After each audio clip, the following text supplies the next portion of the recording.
Hello, my name is Dave Robbins, and I'm giving a talk called Getting Naughty on the CAN bus with the Car Hacking Village badge.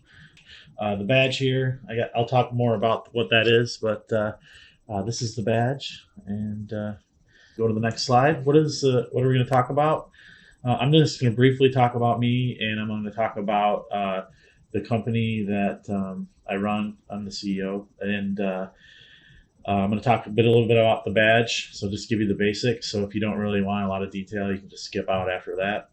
We're going to talk about the Pi Pico, which is the CPU or the computer board that's used in the badge. We're going to talk briefly about the CAN bus, which is the technology used for networking in many industrial machines, including vehicles. We're going to talk about how we could generate and receive CAN data. And then we're going to talk about a couple methods that we can do. Some of them that you really wasn't easy to do before this new part. I'll show you the software that comes with the badge. There's actually a serial console. And then I'll talk about other software for the badge, and then hopefully some conclusions are related to that. I've been doing this kind of stuff for over 30 years. It's kind of my passion, computers, electronics. I originally was a hardware person, but there's just so much software with microcontrollers. You had to learn that. And I did every kind of software, starting out with assembly code back in the day, C code, Python. I did GPU programming, which is really interesting. I did FPGA programming, embedded software, Linux programming, etc. So, and we do all that at our work. I started Intrepid Control Systems in my college dorm room in Ann Arbor, Michigan in 1994, and we've been just supporting the vehicle electronics industry in the Detroit area and then eventually globally. And then I'm a dog person, but I'm too busy to have a dog, so I'm a part-time dog watcher. So now I'll talk about Intrepid Control Systems. We're a company, we were founded almost 30 years ago. We provide test tools for automotive. We're around the CAN hacking a lot related to CAN, but we do way more than CAN. Automotive Ethernet is getting bigger than CAN now for future vehicles. Intrepid is a global company, around 200 people, offices in Asia, 3 in China, Japan, Korea, India, and then Europe. We have Germany and Colorado and then in UK. We are a partner for the OEM, so a lot of the equipment we develop is basically on their specification, and we're kind of like farther. Our new products are stuff that will appear in production like 3 to 5 years out. So some of our new products like Ethernet, things like that, and Car Hacking Village, 2026, that technology, we'll be working on that, almost looking combined with the Packet Hacking Village, because it's really a lot of the same technology. We've been working on cybersecurity tools for a long time. Foundational OEMs wanted to be able to benchmark other companies, so we developed a lot of tools for benchmarking, including just figuring out how cars work. So that we've been doing that for a long time, and that happens to have a use case in cybersecurity, just figuring out how a system works and its flaws. The aftermarket is a similar type of industry where people want to install a new radio and take out the factory radio, and the CAN bus is involved. So they have to figure out how to make all that work. You might have heard some of our main products. Vehicle Spy is common in the industry. Value CAN is our low-cost CAN FD, and then NeoVi interfaces, which we continue to evolve. So the latest one, the NeoVi Fire 3, has 16 CAN FD channels and 2 gigabit Ethernets. So Intrepid is way more than CAN bus. We do every protocol in the vehicle. CAN bus is the most fun though, because it's not too hard to learn, and you can get a lot done, a lot of hacking done with it. Okay, I'm going to give a demonstration of the badge right now. So I'm going to switch to the full screen. Okay, so what we have here is the most interesting part here is this is the Pi Pico right here, and this is the CPU and the USB interface for the badge.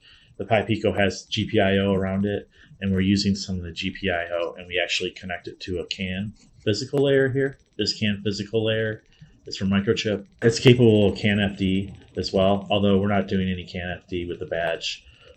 That's basically something that, based on the talk, you could do CAN FD based on what I talk about. There's two buttons, and then there's two switches. One of the switch turns on and off the power for the battery. The battery is just used to kind of flash an LED while it's not plugged into USB, but most of the badge features only run on USB. So basically we have some just regular LEDs that are just powered off USB, and then these are actually controlled by the CPU. One of the switches doesn't do anything.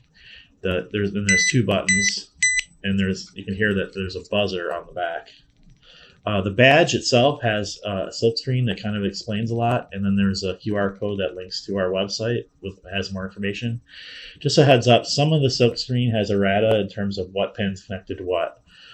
So, for example, the buzzer, it says GP19, it's actually GP20. So if you do sit down and write some software for it, Python or C++ or BASIC or whatever your poison is, go ahead and do that. What it does when you just plug it in is you can push the button and it'll start a countdown. And then what that's going to do is it's going to launch a kill on the CAN bus. So it's actually going to generate CAN messages out of this connector, which you would wire in, which I'll show a wiring setup I got later. So just to give you an example, there's if you hold one button, it does one kill. Another button, it does another kill. If you hold both, it does a third kill. And I'll explain what those kills are later. But we'll just go ahead and try one.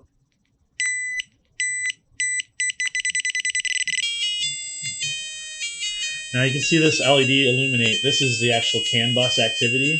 So we're sending out CAN messages right now, and the idea is that we're either doing a type of denial of service, or we're sending incorrect frames. And there's actually 3 different kills, which I'll show you later. But this is never going to let you talk, so I think this is generating 0 frames. Which, if you generate continuous 0 frames, that's the highest priority message. It will disable the CAN bus. Now, if you go plug this into your car, things go bad. Don't call me, okay? Because older cars weren't necessarily tested to be like attacked. So use at your own risk, or rent a car. I don't even know. But the first time I plugged into like an old Ford, not with this badge, but I just had the CAN bus speed wrong, and the whole car just shut down. And I had to just disconnect the battery and reset the whole car. So your mileage will vary. I'm interested to see what people in the community plug this thing into. So that's the basics of the badge. I'll demonstrate the USB software later. So this right here are some screenshots of the USB console. So if you plug this in to Linux or Mac or whatever, and you open up a serial console to TTY, whatever USB the serial port it is, this will show up. And it will allow you to configure the badge. The kills with the buttons are predefined kills, and then the menus allow you to configure out exactly what you want to do. First, let's talk about the Pi Pico. What is the Raspberry Pi Pico? Traditionally, the Raspberry Pi Foundation has been building single board computers that are based on Linux. And then the Raspberry Pi Pico is the first single board computer that is just a microcontroller. So the microcontroller runs almost no OS or little or no OS. It's lower cost, lower power. It's a lot different than the Raspberry Pi. Now, you might hear something called RP2040. Clear the confusion is the Raspberry Pi Pico is the name for the single board computer. The microprocessor or the microcontroller on the board is the RP2040.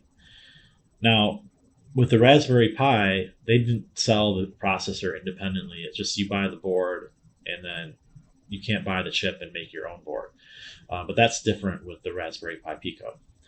Now, the Pico board costs between $4 and $6, and they just released the $6 version last month, and it includes Wi-Fi. So you can do Wi-Fi type projects with this that connect to an access point or act like an access point. So it's pretty cool for $6 how much you get. The board itself is programmed and it's supported by Raspberry Pi in C and C++ and Python. So there's I believe a MicroPython. There's MicroPython port for Raspberry Pi or Pico, which you can write, quickly write scripts. The board, it has the Raspberry Pi community behind it, so I think that's what's most interesting to me, is that getting support and finding other people that did things. The initial release was last year, and I think maybe it didn't get as much attention as it should have because it didn't have wireless. So now that it has wireless, it'll be really interesting to see how this board does take off. The tools are all free. So like if you've been in the embedded systems area for a long time, its tools are a pain to get or very expensive. I mean, at work we've paid, $10,000 for a C compiler because, for the PowerPC, because that was all that was available at the time. But these tools are all free: GCC, Visual Studio Code, and then even a hardware debugger. You can use a Pi Pico to debug another Pi Pico. So you can use the $4 Pi Pico to debug the other one, which you got to have a debugger if you're doing any serious work. But the most interesting feature of this board, and the only reason I learned about it, is because it's available. Availability of any type of microprocessor chips right now is so important. And right now, at least right now, you can get these in thousands of quantities for projects. So like for the badge, we bought reels of these months and months ago, so we made sure that we had all the parts we needed. The badge hosts the RP1210 microcontroller, which is when it first came out, I looked at it and I just dismissed it as another Me Too product. But since it was hard for us to source, last year all we did was redesign our products at work for availability of components, which was not the most interesting work, but we learned a lot. So this year I took a look at what was available, and this part is super available, and it's 70 cents if you buy the full reel, and you can buy it directly from Raspberry Pi. So I took a look at it, and I was pretty impressed with what it had. First of all, Cortex M0, who cares? But there's a new trend to have like microcontrollers that have multi-cores, and it opens up some interesting applications, including the one that I'm talking about today. But the most, I think, breakthrough thing that this part has is it has 8-bit bang processors called a PIO.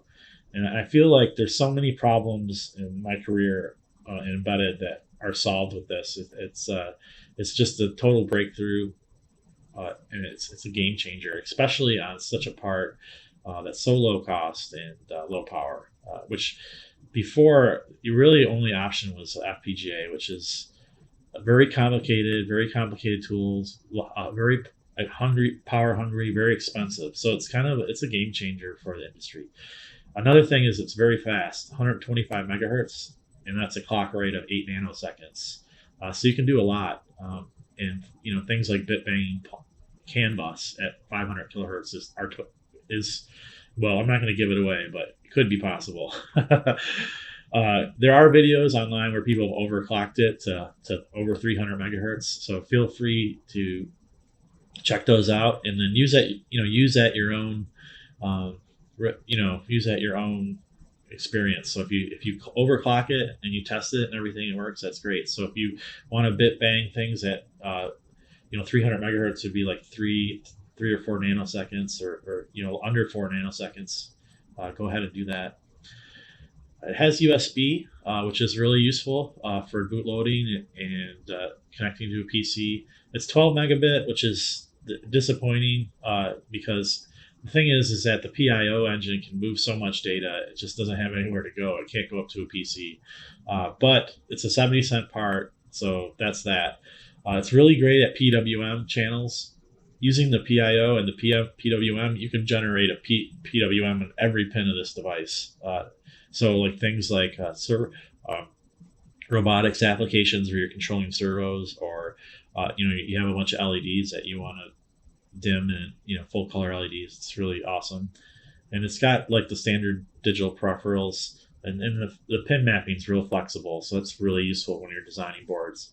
Uh, it does not have onboard flash, so it actually has to load code from a serial flash at boot up, which is not so great if you're used to microcontroller. And there's no code protection, so like if you design something with this, it will be very easy to copy. This part is on the DEF CON 30 badge, so this part right here is RP 2040. So I'm not really sure why they chose it. I'm really interested to learn, but I would guess having it available is probably maybe a good reason.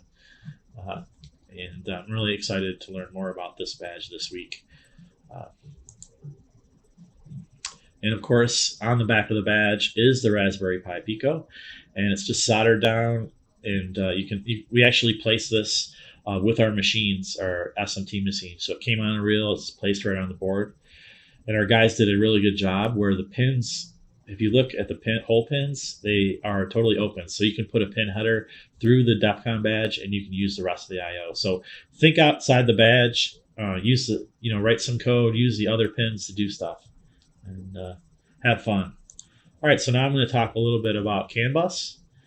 It's very popular, and it's kind of a huge focus of the car hacking village. The CAN bus is also used in many other protocols. So like a boat, if you have a boat, there's something called NEMA, I think 2000, and that uses the CAN bus. So we were talking about like all the different ways we can make different badges. Like we could have boat kill.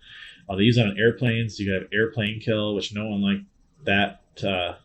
No one liked that name because we don't want to get picked up by the NSA at DEF CON. But anyway, the CAN bus is used everywhere, and all these attacks would work on that.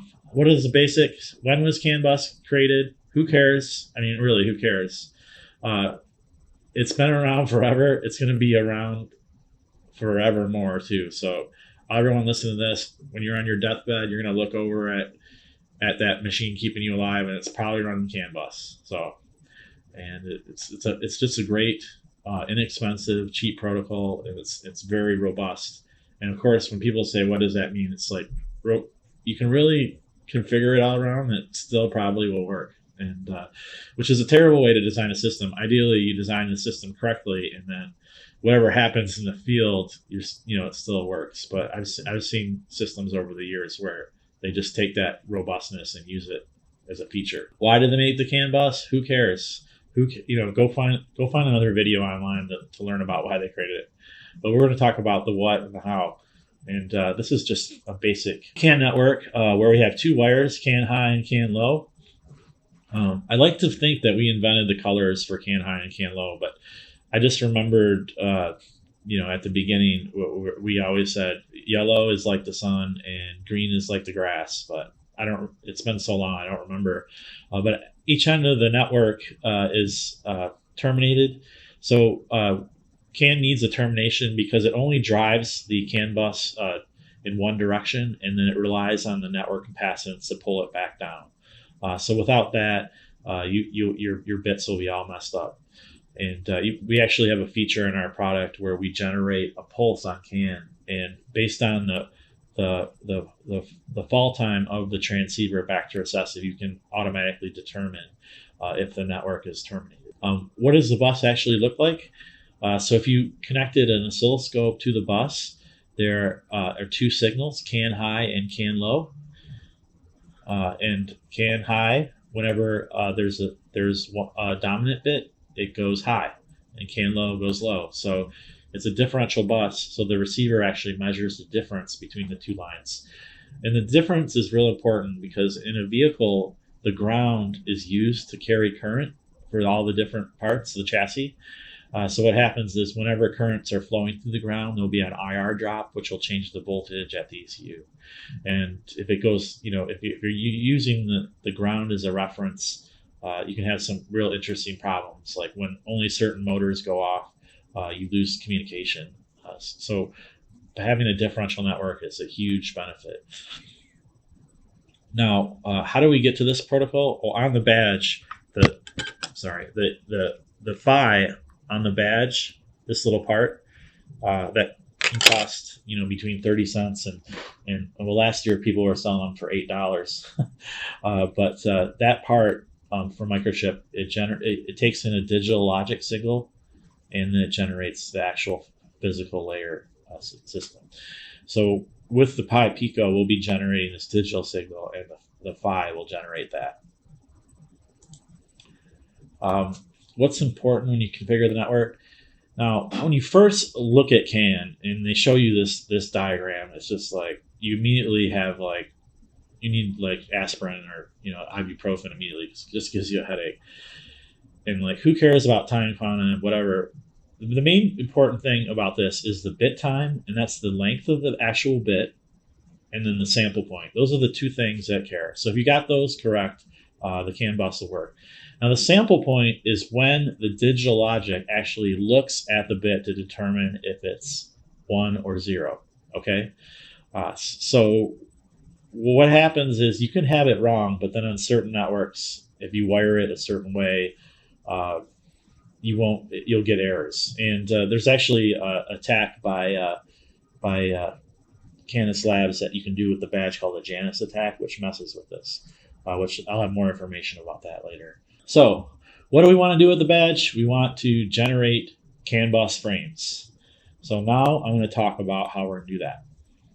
What's really awesome, and I probably didn't realize this at the start when I looked at this part, and having 2 CPU cores in an embedded system is really useful, because normally bit banging is just not possible, because you have a core and it's got to handle USB or it has to process some data or something like that, and you can kind of do some stuff with interrupts, but it's never really deterministic, and you can stop everything in bit bang, and that does work. We did some stuff with that, but if you have to bit bang for too long, it kind of things stop working. So for example, like USB on this badge, it's interrupt driven, so if you don't service it, it will actually disconnect from USB. So it's kind of annoying when you're using a debugger.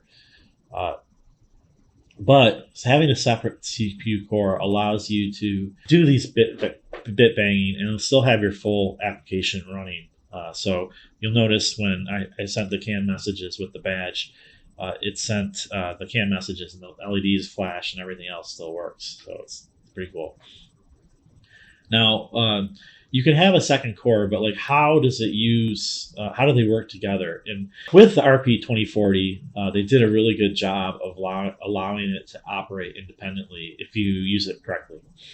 So there's essential for bit banging is you want to be able to be deterministic. That means when you write the software, it's exactly going to have that many cycles and that timing and everything. And they did. So the way you do it on this part is they have a feature called single cycle I/O, which I'll explain. There's something called a bus matrix with SRAM, and then they have FIFOs between the cores so they can communicate. So I'll talk a little bit about that. And all these diagrams are from the RP2040 datasheet, so you can learn more. It's really fun. Now there's other CPUs that have dual cores out there. So NXP has them, Microchip has them. I would say I can't tell you if they're done deterministically, although Microchip does have a DS-PIC core, which I used to program in and I love, but it's only 16-bit. They have a dual core now that runs at 10 nanoseconds. Here we go, single cycle I/O. So normally with an ARM processor, what happens is they have load and store instructions, meaning that's the only way memory is changed. It's through these instructions, which require access to the bus, and they're always multi-cycle. So to do a load, it will have to go on the bus, and then the I/O itself is memory mapped, so it will be a specific address they have to go to change. Now, with the Cortex M0 Plus, they have this feature called single cycle I/O. So the logic in the core actually looks at what address that you're writing to, and if it happens to be a specific address, it can change that logic with one cycle. So the load and store instructions for those address take part 8 nanoseconds. So you can actually there's a register that will allow you to toggle a GPIO, and you could just have inline code that you could generate clock pulse every 8 nanoseconds. So you can bit ping things, up to 65, 62 megahertz, 62 and a half or half the clock rate. So it's a really cool feature for bit banging. Now, do you really need this to do CAN? Because like if you look at the 8 nanoseconds compared to like a standard CAN bit time at 500 kilobits, which is 2 microseconds, that's do you need single cycle IO for that? I don't think so. But like if you want to do a faster protocol, like maybe CAN-FD, then you want to have you want to be able to save every instruction. Now, this is the other part. So the CPU just exists in the part, and it needs access to RAM, and it needs access to I/O. So the single cycle I/O takes care of the I/O. Now, the other part is you need RAM, and you need RAM for your stack. You need RAM for your code, because this is a processor that there's no flash or anything. And so when you go to access the RAM, if you have to share the RAM with another core, that's a problem, because depending on priorities, who gets it and cycles. So the trick is they created this thing called the bus matrix, which is actually kind of hard to see right here, but it's basically a logic device that there's certain masters, which in this case there's 3. There's the core 1 or core 0, which is the first core. It gets kind of confusing, and then there's second core, core 1, and then DMA, and they all they go into this little box called the matrix, and then there's all these things that hang off of it. And the beauty of the matrix is, as long as you're not accessing the same peripheral at the same time, or the I don't know what the best, let's just call it peripheral, that there will be no waits for that resource. So for example, if core 0 is talking to this SRAM, and then core 1 is talking to another SRAM, there won't be any blocking. So that allows the core to run. Without any blocking. So it gives you a deterministic clock rate for the core. Now, it's important to know, if you use this part, depending on what address you access these SRAMs, they're striped. So if you might take one address, but the next address will be on this SRAM. And it's actually a cool thing, because it allows, if you're running code out of the SRAM from both parts, they'll not always block each other. So that's interesting. But like if you're going for determinism, you can't use that striped feature. So in the code that I wrote uses one of the 4K SRAMs. So all the code and the stack all go in there. Okay, so this is basically a summary of what I just said. We use this independent SRAM. They call it Scratch X actually in the code, and then the second core. Another thing I want to mention that I might have skipped is on this first part here, there's actually a FIFO, and this allows you to communicate between the cores, and that's also deterministic. So core 1, there's a FIFO that goes in one direction, and then core 0 has the opposite. So core 0 can write to the FIFO and not block, and then core 1 can read that FIFO, you can check if something's there and use it or not.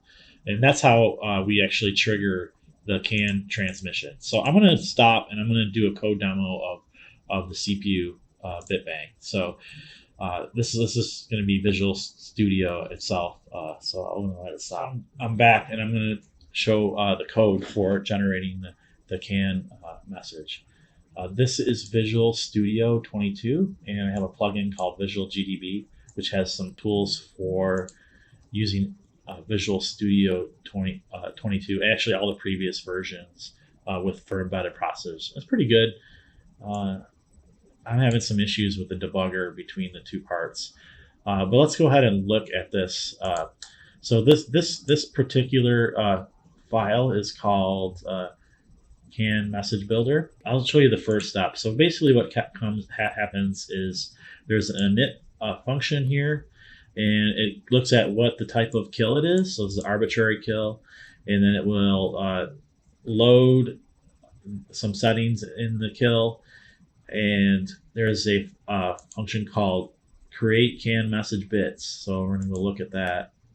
So there's this object called obcan, which is it takes the can message and creates ones and zeros based on the information. So we're loading in the can ID, the different pieces of the extended frame, the data, and then calls this function called can to bits. So what it does is it goes through here and it checks the bits and then adds them to an array. And I tried to do CANFD, but it's not supported. But it just goes through the different fields of the CAN protocol and generates the bits. And then if we go look at this function, it's kind of interesting. It actually does the CRC and the bit stuffing of CAN, which I'm not going to explain in this video, but that's a key parts of the CAN protocol. So that generates the actual ones and zeros, and then if we come back to where we started, there's this build can message. And what we have here is there's this class called ARM. So normally you would use an assembler, which is a separate source file, but I've written a C++ class that dynamically generates the Cortex-M0 instructions. Now there's only like 30 instructions in the Cortex-M0, which is why I thought it wouldn't be hard to just dynamically generate messages, and it wasn't too bad. The instructions have derivatives, so I only really implemented the ones I'm using, so it'll probably grow over time. What's really cool about the Cortex-M0 is the instructions are binary compatible with all the Cortex-M. So M stands for microcontroller. So some of the more popular ones are Cortex-M3 or 4 that have like more advanced instructions and floating point, and M7 as well. They're out there. So this code technically will work on those processors. Of course, the delays are different because they're designed differently. So some of them have like dedicated RAM, or they have a different number of stages in pipelines, so things take longer. Anyway, what we're doing, the first thing we're doing is we're initializing the program at the address of that particular SRAM. Now, the key part about a Cortex-M part is the addresses that you call have to have a 1 in them. Otherwise, you get a hard fault, because 1 is the first bit says it's a thumb or ARM instruction, and the Cortex-M only supports thumb. So that's a weird thing I had to learn. Lots of crashing and hard to debug. One of the problems I have with my setup right now is the second core is really difficult to debug. So there's the tools that I have and I looked for. I haven't seen any really great solution to debug both cores, which is kind of a bummer. So anyway, we're basically generating ARM assembly here, move, immediate, logical shift rush here. And then there's literals. This is kind of interesting. ARM is a 16-bit instruction set, so it can only load small constants. So the way they do it is they actually just, in the code itself, they'll have the 32-bit constant, and then they'll load that from memory. So the assembler actually already does that, but like we do it dynamically. Back going through the code here, here's where we actually generate the code for generating CAN. So we have the CAN, we have the bit buffer, which is just ones and zeros at this point, and we either generate a set instruction or a clear instruction. So what the clear instruction, it's just storing data to the memory location where it controls the output. So there's a different address for clear versus set. And then it does a branch and link, which is basically calling a subroutine to a delay. So based on your bit time, the delay will be different.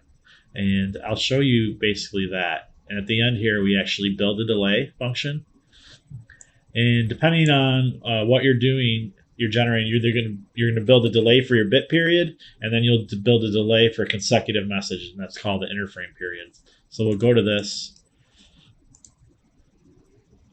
So here you pass in the number of the delay in nanoseconds, and then it generates a cycle accurate delay in assembler. Now, how did I get this perfect? I used an oscilloscope and I verified it. So step one, I calculate it. Step two, it didn't make sense. Step three, you go back and trying to figure out what went wrong. And eventually that the instructions or the knowledge matched the actual the code. So what's cool is the difference between Cortex M0 Plus and all the other Cortex M's. It has a two-staged pipeline. So that means that the branches take 2 cycles versus 3 on all the other Cortex M's. So if you want to port this code, that would be definitely a consideration. But the end result is the main core software calls a function called start, and then we'll call this thing called send message. And all this does is if the FIFO is ready, it pushes a value into the FIFO. And then the second core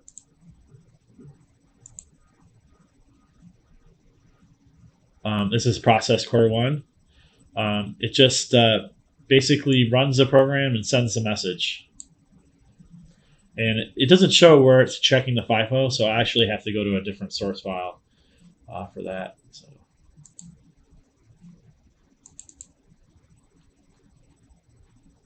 So here's the actual source for the main.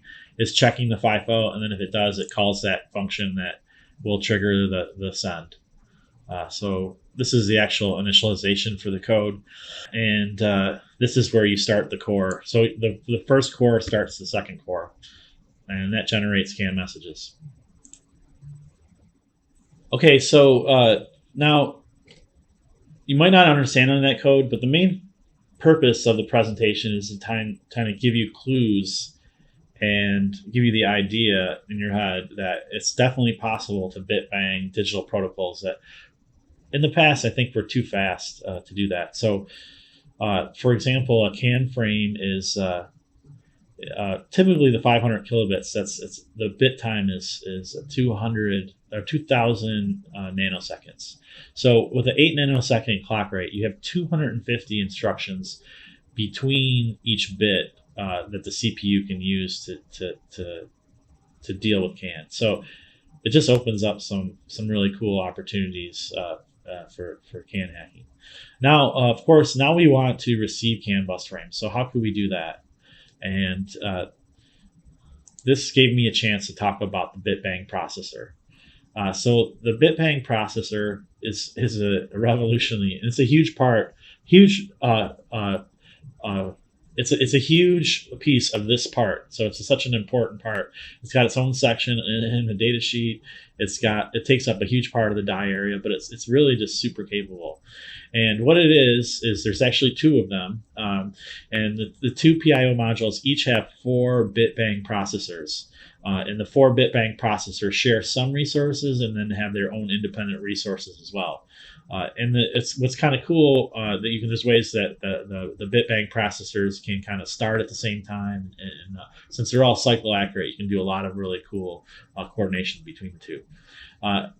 But it's very complicated. It's not complicated. It's actually very simple. But how to use it for a particular application. You just have to sit down and look at the instructions and see how it works. But I did this. Just a very simple, crappy CAN receive. So what does it have? It has 8 different instructions. Doesn't sound like a lot, but low number of instructions are good because it maybe allows you to do an understanding of it. It's got FIFOs to communicate with the CPU. So basically, the CPU will throw data in the FIFO and read data out. So for example, if you were doing CAN transmission, you would put those bits from CAN into that FIFO, and then the bit-bang processor would read them out and send them. For this example with the receive, I sample the bus and then I slide the bits into the FIFO for the CPU to read. There's there's 32 instructions only, and they're shared within the PIO by all the PIOs. So the can receive port, I'm going to show code. It takes like say 10 instructions or something. All those state machines could run simultaneously with those instructions. So if you wanted to capture 8 can channels at the same time, you can do that because it all works in parallel. Pretty amazing. What are the instructions? Jump. The jump, it's a conditional jump or non-conditional jump, and it can jump anywhere in those 32 instructions. It can jump on IO pin. It can jump on, there's some scratch registers or accumulators, stuff like that. Wait is waiting for usually a pin to change state. So for can, we're waiting for that start of frame. So as soon as that goes low, then it signals the start of a new can frame. In and out are just like USB, where they're the direction to the host. So in means it's going to the CPU, and out means it's coming from the CPU. So in is basically shifting data into a shift register, and then out is out or from pins into a shift register, and then out is out from a shift register to pins. So if you're doing can transmission, use out. Can reception, we use in. Push moves data from one of the registers, either the shift register or the scratch register, into the FIFO, and then pull pulls a data value out. Move just moves data between the different parts, different registers in the part. And the IRQ generates interrupt for the processor, which we actually use for the can reception. And then set will actually set IO pins or set values of the scratch registers. Okay, so now we're going to do a demonstration of the receive code for CAN bus. Okay, so we're back to the Visual Studio, and this is in a class called CAN RX. So just like there was a class that was created for generating Cortex M0 instructions, there's also an assembler that you can write assembly code for the PIO. But I wrote a class that just generates the PIO. It's very simple, and I want to dynamically change them in code. And honestly, the assembler, it just is, it's easier to use code. The only downside is that you have to have this code in your project. So the assembler that I wrote is extra code in your project, where the assembler, if you just use theirs, it just works just like a C compiler, which is it's actually really cool how they did that. So when you learn more about it, but we're just going to go through this code. The can receive and the badge is kind of not a very good one. I didn't have a lot of time to work on it, but I just want to demonstrate the PIO engine. So it only works at one specific bit rate, which is 500 kilobits. So the first thing you're going to do is set up the clock period of the PIO. Now, it can run at 8 nanoseconds, but there's advantages if you can use a closer clock rate, which I'll explain. So this actually sets it up so you have 32 different clocks per bit, okay? So the first thing we do, we initialize the PIO engine, and then we're going to set up the FIFOs. The FIFOs are configurable. There's a lot of cool things you can do with them. But two of the features that I use in this is there's a 4-word, so 32 bits, 32-bit word FIFO on in and out, but you can actually join them so they can be all in or all out. So I actually join those 32-bit FIFOs, which means there's 32 times 8 bits, and that's actually smaller than a can frame, any can frame. So you can actually use the FIFO to capture an entire can frame, which is pretty cool, without any CPU intervention. So we set the pins. We're only using one pin, and this is the RX pin off the CAN transceiver. Then we start the assembler. We start encoding. I'm not going to talk about wrap target, but we add a label. So for jumps, you need labels. So this is just like in the assembler. The first thing we're going to do is we're going to set up an interframe timeout. So this is how we detect when the CAN message is done, is there's a certain number of bits in between the messages. Then we're going to go ahead and sit ahead and wait for CAN to go low. So this false means low. So this is the wait instruction. Now each instruction can have its own delay. So if I look in there, each instruction can have its own delay. So that means after the instruction executes, it will actually wait this amount of time to go to the next instruction. So that's where the time determinism of the state machine is extremely useful. So what we're doing here is we're just waiting for the sample point to be 75%. And then what that is since I set up 32 clocks, it's 24 clocks to the sample point. So here we're just going to fall into this, and then we do a jump, and we do a jump based on the can RX to determine if it's high or low. Now, what's weird about the jump instruction, it only will jump on a high. So you have to design your code. If you wanted to do something when it's low, then you got to just jump somewhere else. But it totally works. It just uses another instruction. That's all. So if it doesn't jump, can is low. When can is low, we refresh the timeout. And we're storing this into this Y scratch register. And then we call the in instruction to sample the can line and that puts it into the shift register. And then we just jump always back to checking the can line. Now, why am I checking the can line immediately? I'm actually not, because in this in instruction, we're waiting 32 clocks. So 30 clocks is one whole bit.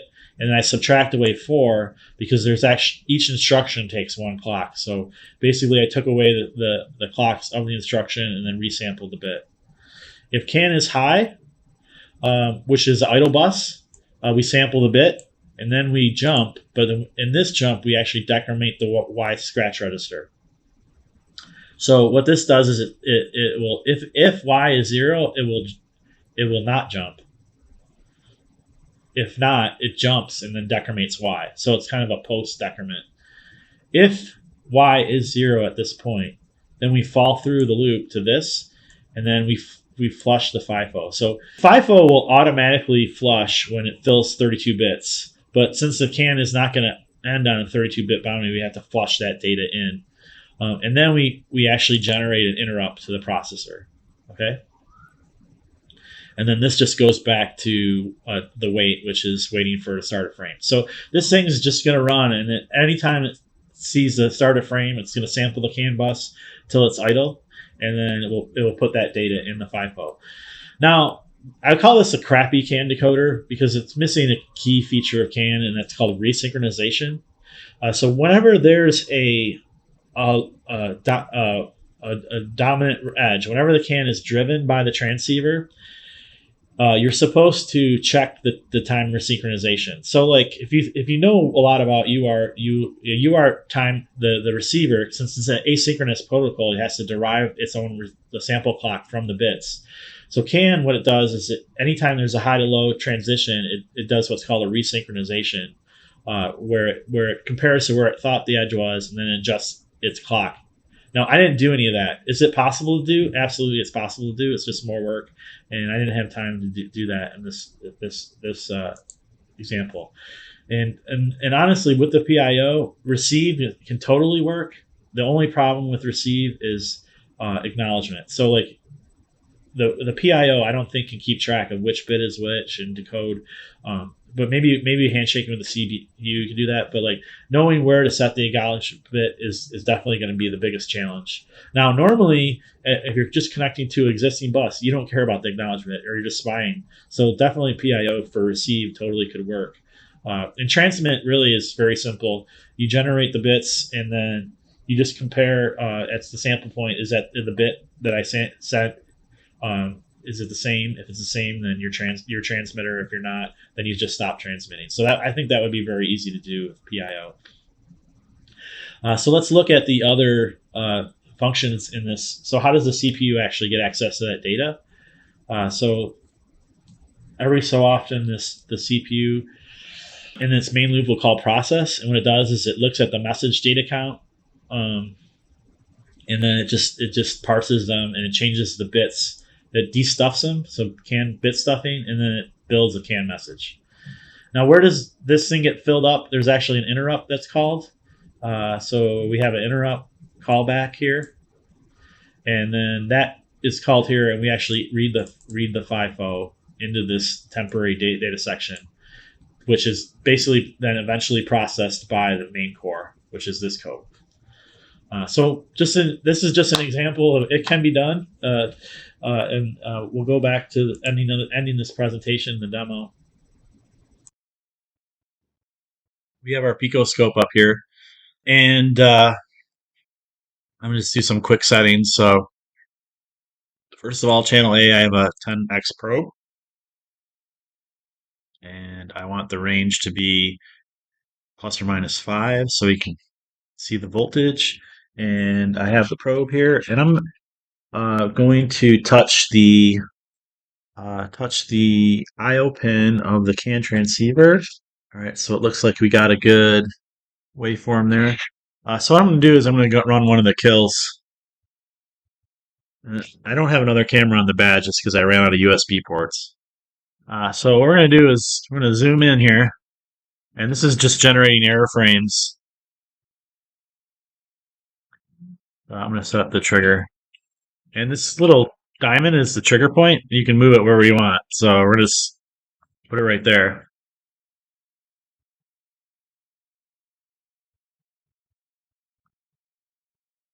So we're basically just turning the horizontal, and I'll go ahead and stop that. And we have our cursors here. Now, this is the logic waveform, so outside of the transceiver, and we're going to go ahead and measure this, and you can see we're at almost exactly 16 microseconds. So a 2 microsecond bit time that's going to be eight pulses. Okay, so that's what we're generating that's the your cans in Jeopardy kill. And then kill with zeros. Let's go ahead and do that. You can do it from the USB prompt, or it's just more fun to do it with the badge. All right, so go ahead and run that, and I'll turn the trigger back on. And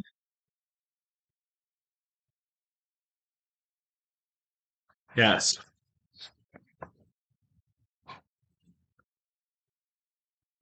so it can message.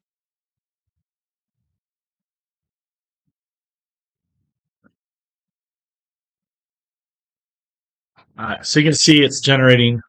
So this is the idle bus, and then this is basically CAN ID 0.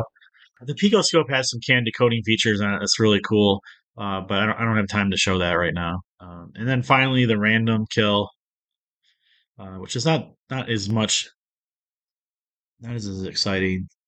Hold both buttons for the random kill.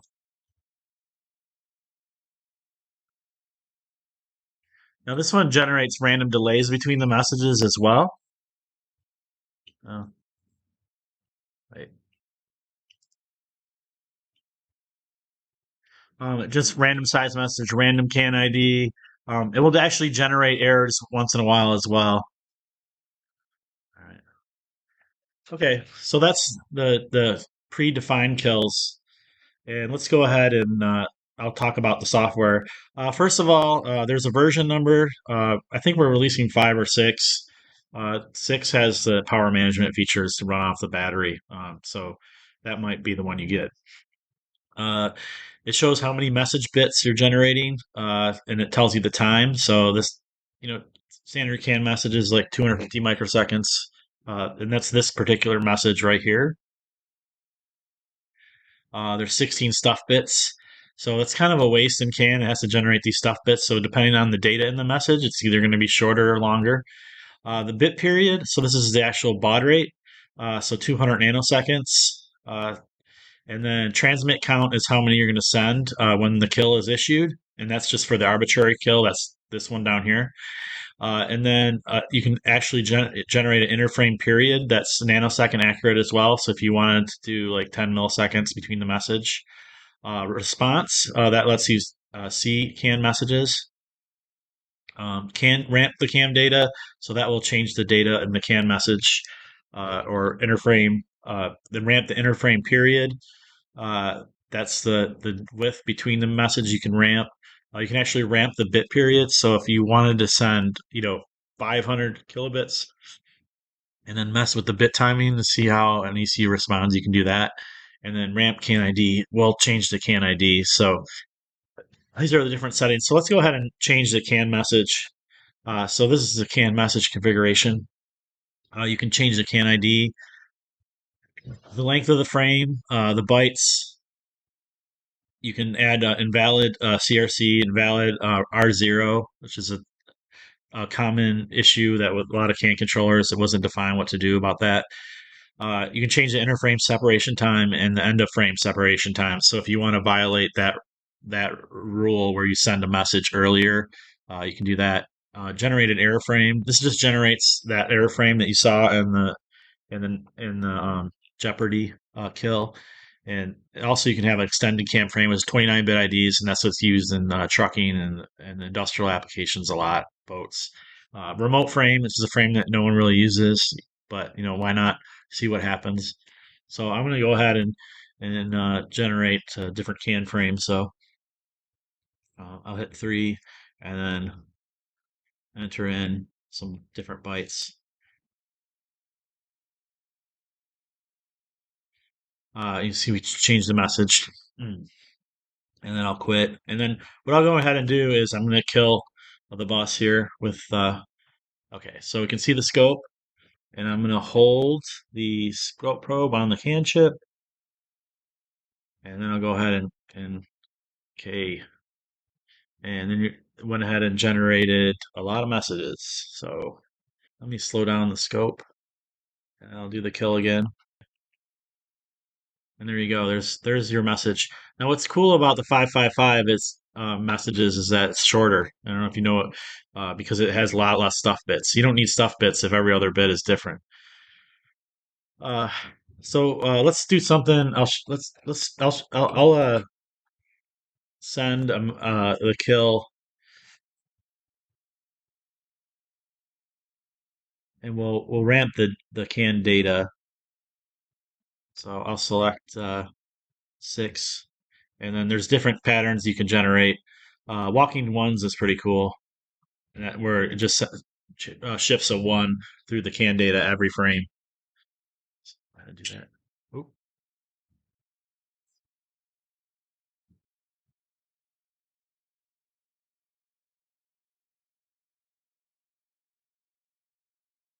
Did you catch that? This is where the vehicle spy tool will come in handy to see actually what it's doing. Uh, Now, just to show some of the other features, I'm not going to demo uh, the uh, the CAN response refrigeration. And what this does is you can set up a CAN ID, and that will trigger the arbitrary kill. So you can transmit arbitrary kill. So when it gets 342, it will trigger the kill. There is a bug with this version where it actually kills the badge, so it's kind of like suicide feature, I guess. So the kill kills itself. But you can just power cycle the badge and it will do it. And then there's a CAN monitor. The CAN monitor is actually using the PIO code I just showed, and it only really decodes the CAN ID at this point, and there's some issues with the data. But the data is correct. It's just the decoding, transiting the bit stream into the CAN messages. There's a bug in it. Anyway, that's pretty much the badge. And if you have any questions, I'm going to be at the DEF CON Village on Friday all day. I might be there some Saturday. I'm not sure, depending on what else is going on. Okay, just wrapping up here. Uh, there's a company called Canis Labs that had came up with the idea of using the Raspberry Pi Pico with CAN, and they made a couple of products. One is just the Raspberry Pi Pico connected to a transceiver. That's called CAN Hack, and then another one it actually connects to a microchip CAN controller, so it can do CAN bus, and they have an API. But they support Python very well. The CTO of Canis Labs, Dr. Ken Tyndall, he has ported their software, and he's did a number of talks about cybersecurity online that are pretty interesting and a lot of attacks. But he designed those attacks into his Pi Pico code. What's awesome is that the his CAN hack board is basically identical. It's the Pi Pico connected to a CAN pin, so he ported his software to the badge, and it's available for download. So you can generate different attacks from a CAN or a Python REPL. So I encourage you to learn more about that port, and as well as the different attacks that badge can do.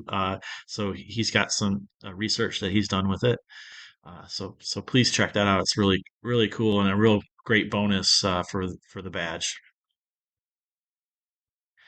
And finally, conclusions.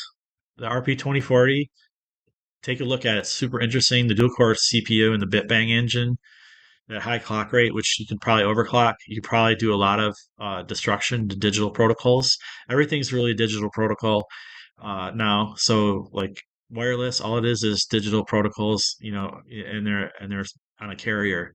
And what's interesting about engineering and where cybersecurity happens is uh, people are testing things, but they don't test it to the point where they need to. It might be just impossible. It's just hard enough to get things working these days. So you ship the product, and then maybe 10 years go by, and then you come around with something like this, and then you interact with the protocol in a way no one ever thought, and you can discover some interesting 0 days and things like that. So I think this is a real interesting tool for any protocol. This is just an example on the CAN bus. So you can use that CPU cycle accurate 8 nanoseconds, or less, um, and you don't have. It's not like cumbersome like an FPGA. So you can do a lot of cool stuff. And can you do CAN bus with RP2040? Absolutely. Uh, 500 kilobit CAN bus. You have 250 instructions between bits. Now you would have to do it the exactly opposite way as I did it. So what I did, I used the CPU to do transmission because the arbitrary transmission was the main feature of the badge, and then I used the PIO to do reception. Uh, Actually, the opposite will work, where you use CPU to do reception, because then you can do things like decode the CAN bus data length, uh, generate the uh, generate the acknowledgement in the proper location, things like that, which you really need to keep track of numbers and do some math.